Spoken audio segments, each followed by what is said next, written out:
प्रश्न चांगलाच पेटल्याचं पाहायला मिळतंय। महिलांनी हंडा घेऊन आंदोलन केलं। एकीकडे 15-15 दिवस पाणी येत नसल्याची तक्रार महिला करत असतानाच आता हे आंदोलन पेटल्याचं पाहायला मिळतंय।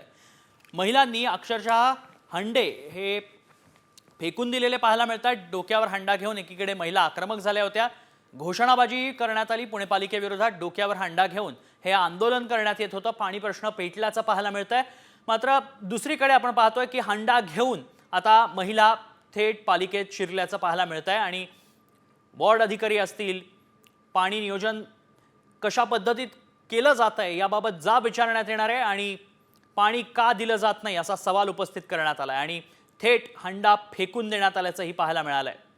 पुणे महानगरपालिकेतली ही दृश्य आपण पाहतोय। पुण्यात पाणी प्रश्न चांगलाच पेटलाय आणि शिवसेना ठाकरे गट या ठिकाणी आक्रमक झाल्याचंही दिसतंय।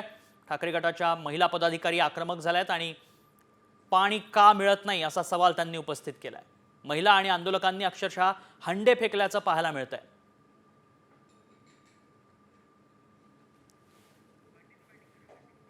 पुण्यामध्ये पाणी प्रश्न पेटल्याचं पाहायला मिळतंय। महिला आक्रमक झाल्यात। आपण पाहतोय एक्सक्लुझिव्ह दृश्य साम टीव्हीवर आहेत फक्त।